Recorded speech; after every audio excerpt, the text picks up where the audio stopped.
anak-anak. Waalaikumsalam, Bu. Apa kabar semuanya? Alhamdulillah sehat, Bu. Alhamdulillah. Nah, sebelum kita memulai pembelajaran, alangkah lebih baiknya kita berdoa dulu. Ketua, tolong siapkan. Baik, Bu. Sebelum memulai pembelajaran, berdoa menurut agama dan kepercayaan masing-masing. Berdoa mulai.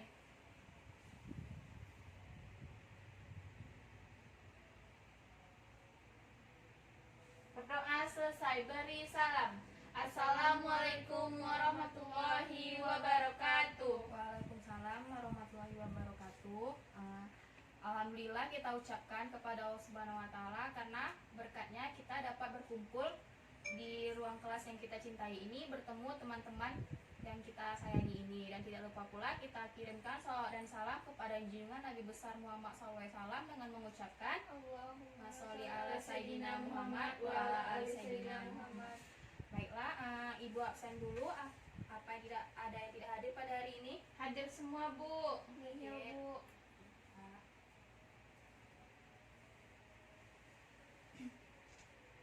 Sudah sarapan anak-anak? Sudah, Bu. Bagus. Sarapan itu penting ya, biar kalian semua ada energi untuk mengikuti pembelajaran kita hari ini. Iya, Bu. Tolong diperhatikan di sekelilingnya. Kalau ada sampah, tolong dipungut. Jendela juga tolong dibuka biar udara kita masuk. Baik, Bu. Sudah? Sudah, Bu. Nah, kalau seperti ini pembelajaran kita kan jadi nyaman. Baiklah, sebelum Ibu masuk ke pembelajaran, Ibu mau sedikit bertanya kepada Ananda semua. Di sini siapa yang sering berkendara di jalan raya? Saya, Bu. Sering? Sering juga, Bu. Di sepanjang jalan raya itu apa saja yang bisa kamu lihat? Jalan, Bu. Ya, apalagi? Banyak bangunan, Bu. Motor. Ya. Nah, kondisi seperti ini kita ibaratkan dengan sistem peredaran darah kita. Kenapa? Karena sistem peredaran manusia itu terdiri dari 3. Ada darah, ada pembuluh darah, dan ada jantung. Nah, darah kita ini kita umpamakan sebagai mobil besar yang mengangkut banyak barang atau penumpang. Nah, karena darah kita itu kan mengangkut banyak air.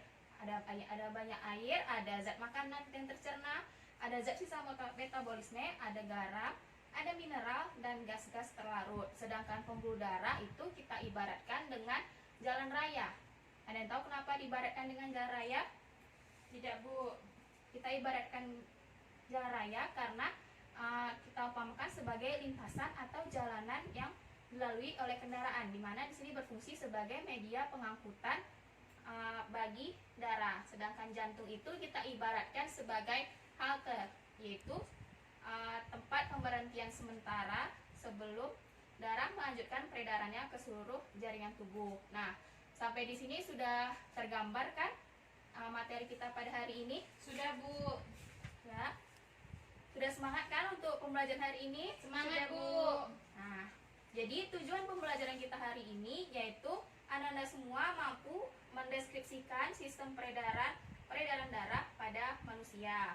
Nah, ini Ibu bagikan dulu LKPD yang nantinya akan kita diskusikan di akhir pembelajaran. Nah, silakan nanti kalian diskusikan dengan teman kelompok kalian. Baiklah, kita langsung saja masuk ke materi kita. Ada yang tahu apa tadi materi kita? Sistem peredaran darah. Ya, materi kita pada hari ini yaitu sistem peredaran darah pada manusia.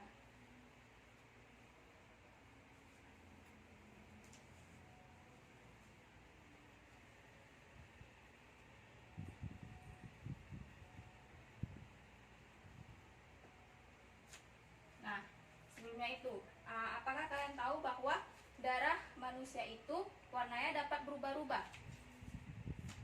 Ada yang tahu kenapa?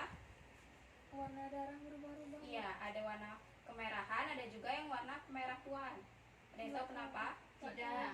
Jadi, karena darah yang berwarna merah terang itu karena darah itu mengandung banyak oksigen, sedangkan warna merah tua itu karena darah itu mengandung karbon dioksida. Ya, paham ya? Kita Paham. masuk ke yang pertama, yaitu fungsi darah.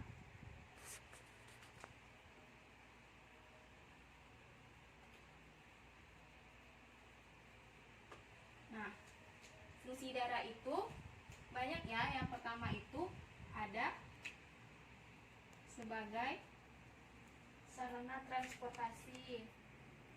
ya, betul sekali. Fungsi darah yang pertama itu ada sebagai sarana transportasi zat yang ada dalam tubuh kita. Ya. Di mana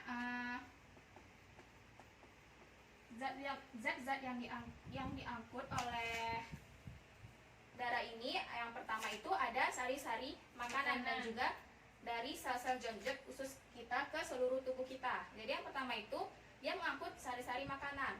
Lalu darah ini juga mengangkut oksigen dari alat pernapasan ke seluruh jaringan tubuh. Nah, lalu darah ini juga mengangkut sisa-sisa metabolisme kita. Dan juga darah mampu mengangkut air yang nanti akan diedarkan ke seluruh tubuh kita. Dan juga darah mengangkut ion-ion dari berbagai macam darah kita. Nah, ini fungsi yang pertama itu adalah sebagai sarana transportasi zat yang di dalam tubuh. Nah, yang kedua apa? Ada yang tahu? Untuk mengedarkan Panas di dalam tubuh. Ya, betul sekali.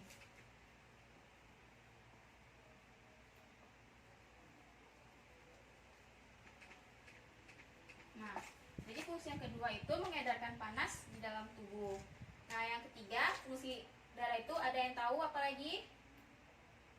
Tidak, Bu. Nah, fungsi darah yang ketiga itu adalah menghindarkan tubuh kita dari infeksi dengan antibodi, leukosit, dan trombosit. Nah, fungsi darah selanjutnya yaitu mengatur keseimbangan asam dan basa untuk menghindari kerusakan jaringan tubuh. Jadi, fungsi darah kita banyak ya. Iya, Bu. Nah, di sini sudah paham apa saja fungsi-fungsi darah kita tadi? Sudah, Bu. Sudah. Nanti kalau Ibu tanya, sudah bisa ya? Bisa, Bu, insya Allah. Nah, kita masuk ke yang ini sudah dicatat. Sudah, Bu.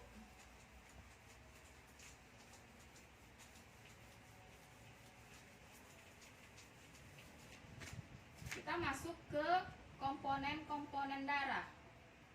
Komponen darah.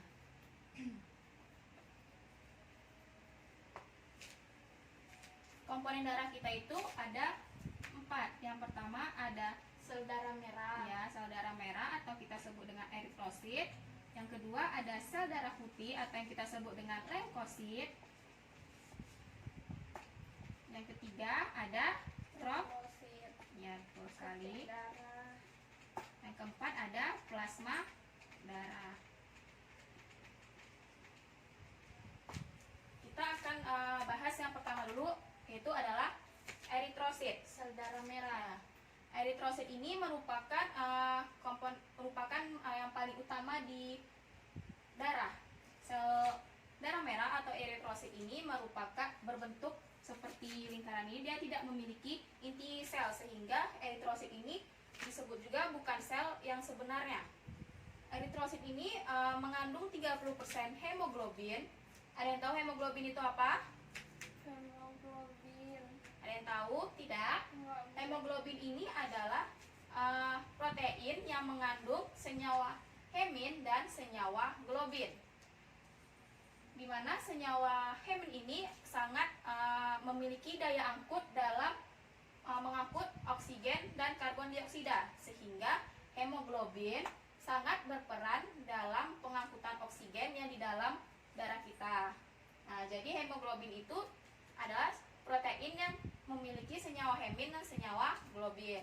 Nah, lalu konsentrasi eritrosit di tubuh kita itu, di dalam darah kita itu berkisar 3,9 sampai 5,5 juta per mikroliter pada wanita dan 4,1 sampai 6 juta per mikroliter pada pria. Jadi jumlah eritrosit pria lebih banyak dibanding dengan jumlah eritrosit pada wanita. Ada yang tahu kenapa jumlah eritrosit pada pria lebih banyak daripada wanita? Tidak tahu. Nah, di sini jumlah eritrosit pada pria lebih banyak daripada wanita dikarenakan kebutuhan oksigen pada laki-laki lebih besar dibandingkan kebutuhan oksigen perempuan. Kebutuhan oksigen di dalam tubuh akan diangkut oleh sel darah merah atau kita sebut dengan eritrosit dari alveolus ke sel-sel dan jaringan tubuh.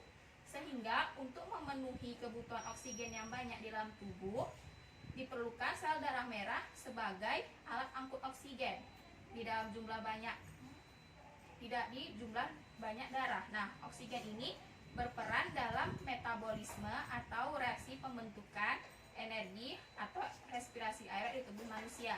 Jadi, jumlah eritrosit pria lebih banyak daripada perempuan itu dikarenakan kebutuhan oksigen pria lebih banyak dibanding dengan kebutuhan oksigen wanita. Nah, sudah paham yang ini? Paham, Bu. Nah, lalu eritrosit ini mampu bertahan dalam sirkulasi kurang lebih selama 120 hari. Jadi, eritrosit yang sudah tua nanti akan dikeluarkan dari limfa dan sumsum tulang. Nah, kemudian akan ditelan oleh sel-sel fagostik. Nah, lalu sebagian hemoglobin yang berwarna kemerahan tadi akan dirubah menjadi zat warna biru empedu yang disebut dengan bilirubin dan biliverdin. Paham ya? Sudah paham? Paham, Bu. Nah, eritrosit ini juga dibentuk dari sumsum tulang merah seperti pada tulang pipih kita. Nah, jadi eritrosit dibentuk pada sumsum tulang kita, tepatnya pada tulang pipih. Nah, sudah paham pada eritrosit ini? Paham, Bu. Nah, jadi eritrosit tadi adalah sel darah Merah, lalu kita masuk ke leukosit, yaitu sel sel. darah putih. Nah, jadi sel darah putih atau leukosit ini di dalam tubuh kita ibaratkan sebagai tentara yang menjaga serangan dari musuh. Kenapa kita ibaratkan sebagai tentara yang menyerang dari musuh? Karena leukosit ini ketika tubuh kita itu luka lalu berdarah, maka leukosit ini akan langsung diproduksi banyak, langsung berkumpul pada luka kita itu. Nah, lalu leukosit ini berfungsi melawan kuman dan benda-benda asing yang nanti akan masuk ke luka kita tersebut. Nah, lalu akan caranya itu dengan cara dia akan memakannya, yaitu disebut fagositosis. Nah, jadi leukosit ini akan memakan benda asing atau kuman-kuman bakteri yang nantinya masuk lewat luka kita, disebut dengan fagositosis. Nah, leukosit ini diproduksi di sumsum tulang kita, di kelenjar limfa, dan jaringan retikuloendotelium. Leukosit ini bergerak bebas di dalam tubuh kita, bergerak ke jaringan-jaringan secara amuboid dan dapat menembus dinding kapiler kita untuk melakukan beberapa fungsi. Jadi, leukosit ini disebut juga dengan sel sebenarnya karena leukosit ini sudah memiliki inti. Nah, jadi tadi eritrosit bukan sel sebenarnya, sedangkan leukosit sudah dikatakan sel yang sebenarnya. Nah, berdasarkan jenis granulanya, leukosit itu dibagi menjadi dua. Ada agranulosit dan granulosit. Nah, bisa Anda lihat di buku halaman 107. Itu ada gambarnya biar lebih jelas. Nah, ini Ibu hapus dulu.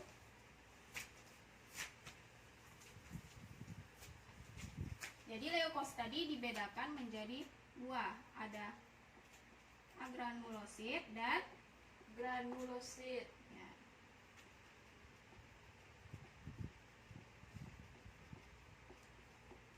Nah, di mana agranulosit ini dia terbagi menjadi dua lagi, ada monosit Dan limfosit, Bu. ya, betul sekali.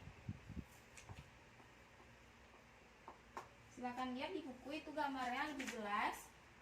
Di mana? Jadi monosit ini dia memiliki peran dalam perkusor sistem fagosit. Lalu pada limfosit dia itu berperan dalam pembentukan antibodi. Nah, sedangkan granulosit dia terbagi menjadi berapa? Menjadi 3.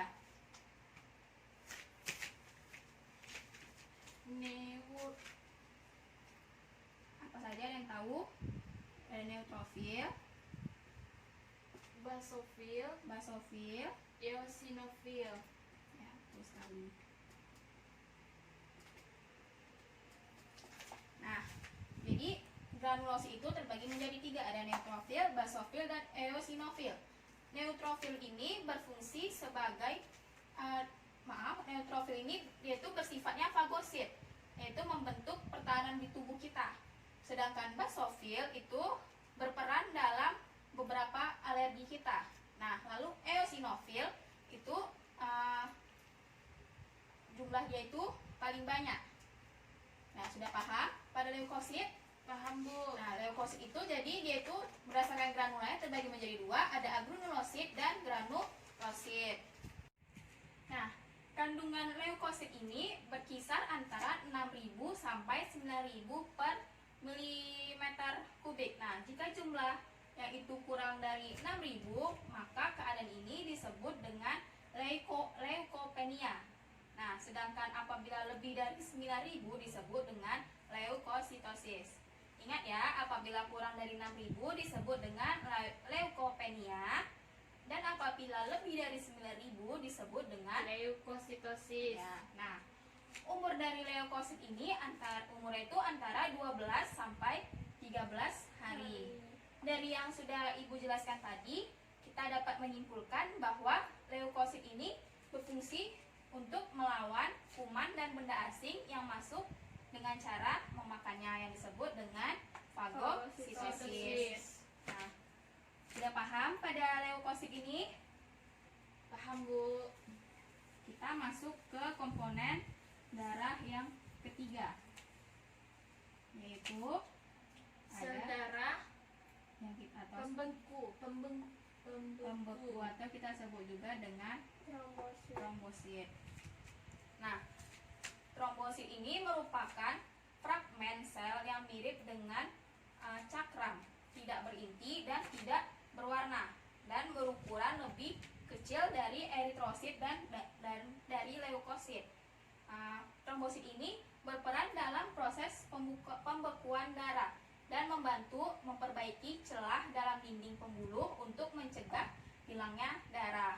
Tiap 1 mm kubik darah mengandung 200.000 sampai 400.000 trombosit dibuat pada sumsum tulang belakang. Nah, jadi trombosit ini berperan dalam proses pembekuan darah. Jadi apabila Ananda itu terluka, maka trombosit inilah yang berperannya nanti dalam pembekuan darah. Nah, kita masuk ke proses pembekuan darah. Jadi tadi umur trombosit itu berapa hari? 12 sampai 13 hari. Ya. Nah, kita langsung masuk ke mekanisme proses pembekuan darah. Di mana? Di sini Ibu buat dulu ya mekanismenya.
Inilah proses dari pembekuan darah kita. Nah, di mana ketika kita terluka, maka trombosit itu akan pecah.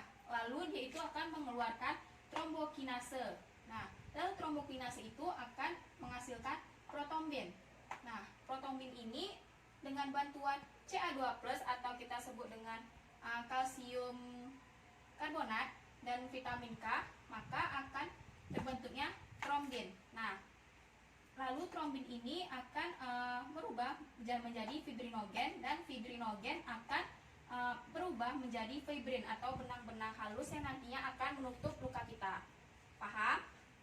Sudah paham mekanisme dari pembekuan darah ini? Ulang, Bu. Ulang.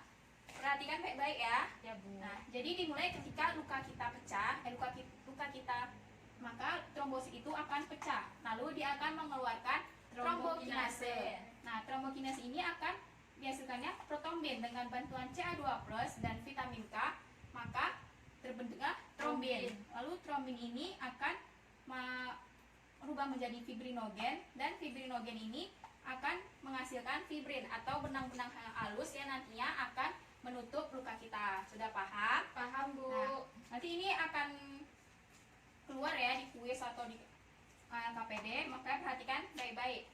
Nah, sudah paham tadi ya, Ibu hapus ya.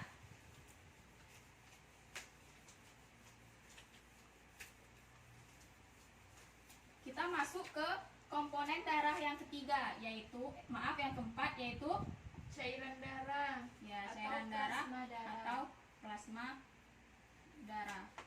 Nah, plasma darah ini adalah cairan yang berwarna kekuning-kuningan dan terdapat pada sel darah. Nah, plasma darah ini terdiri atas air, protein, plasma, hormon, vitamin, dan lipoprotein. Nah, dan garam-garam organik. Protein plasma utama adalah albumin, di mana albumin ini adalah, tahu apa albumin itu? Albumin itu adalah gabungan dari alfa, beta, dan gamma globulin. Nah, dan fibrinogen. Albumin berperan dalam mempertahankan tekanan osmosis, dan sedangkan fibrinogen diperlukan untuk pembentukan fibrin dalam proses pembekuan darah. Nah, sudah paham plasma darah ini? Sudah. Paham, Bu. Jadi plasma darah itu adalah cairan yang berwarna kekuning-kuningan yang terdapat di dalam sel darah kita. Nah, sudah paham di materi kita pada hari ini? Insya Allah paham, Bu. Nah, kalau sudah paham, kita akan membahas LKPD kita yang telah Ibu berikan tadi. Nah, coba Tasya Reza bacakan soal yang pertama.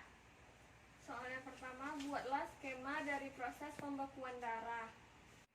Nah, ada yang bisa menjawab soal pertama ini. Ini soalnya digambarkan di papan tulis ya, ada yang bisa menjawab. Saya coba, Bu. Ya, Destika, silakan. Silakan digambarkan. Yang lain perhatikan ya.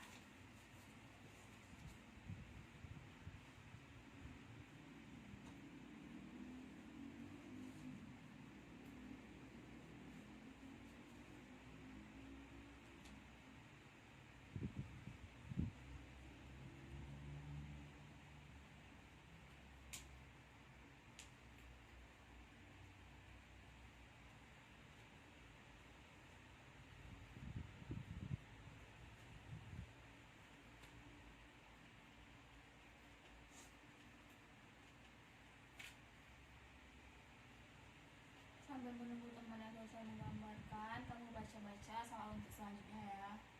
Iya, Bu.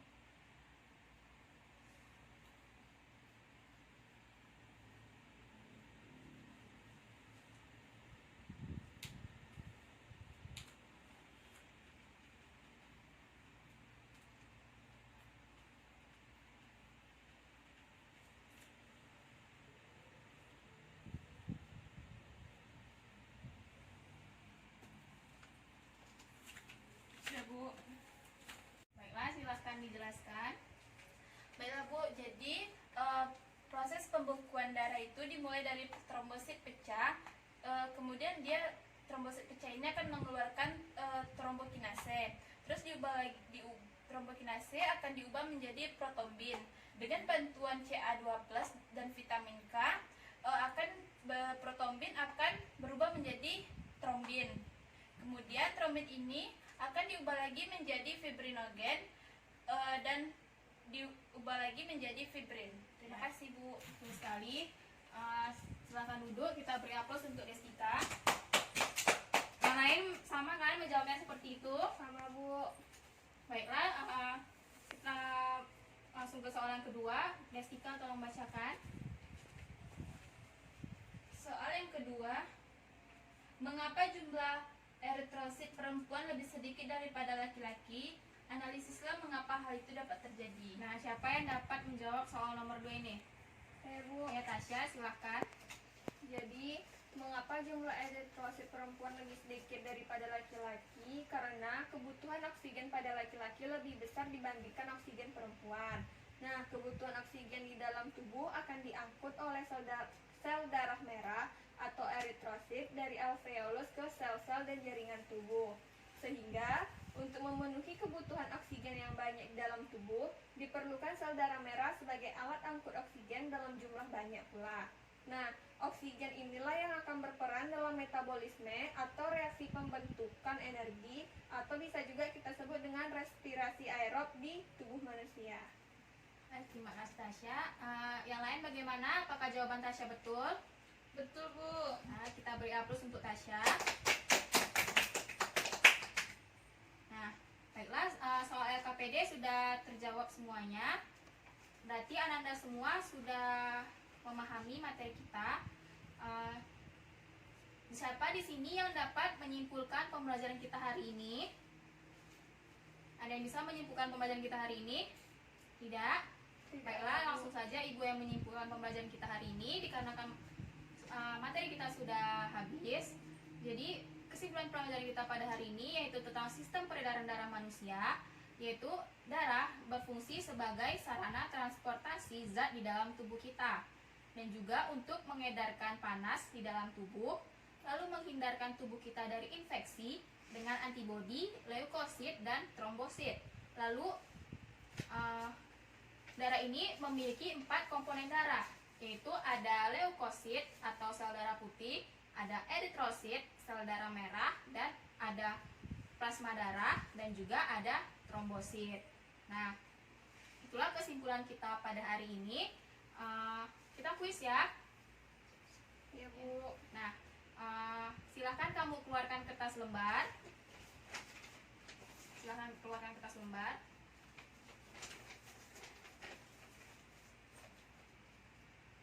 Soalnya nggak usah dicatat ya, langsung jawab. Nah, yang pertama sudah dikeluarkan kertas lembar? Sudah, Bu. Nah, soal yang pertama, mengapa warna darah manusia dapat berubah-ubah? Analisislah mengapa hal ini dapat terjadi. Nah, silahkan jawab. Jangan ada yang menyontek.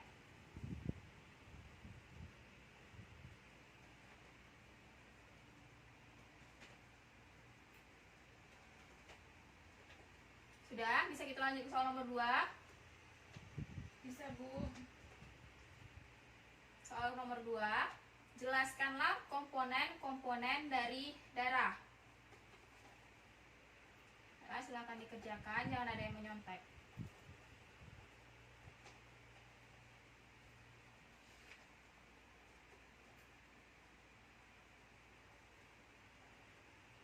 Sudah selesai semuanya? Belum, Bu. Ntar lagi, Bu. Nah, Ibu beri waktu 2 menit lagi.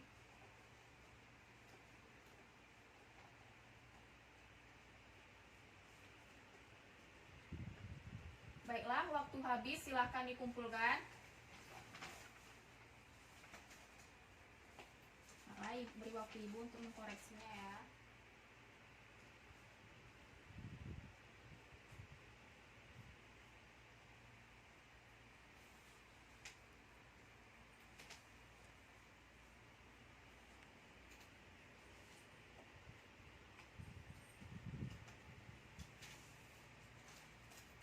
Baiklah, setelah Ibu koreksi, nilai Ananda semua sudah bagus-bagus.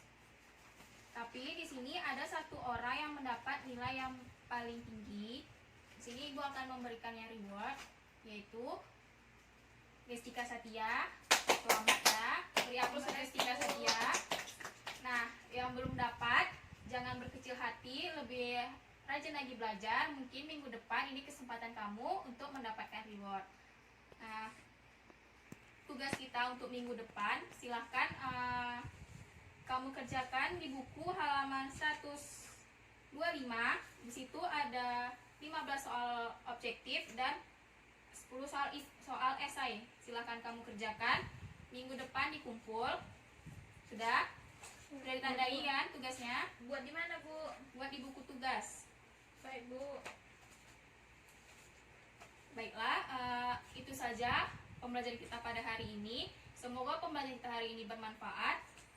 Mohon maaf apabila Ibu menjelaskannya terlalu cepat.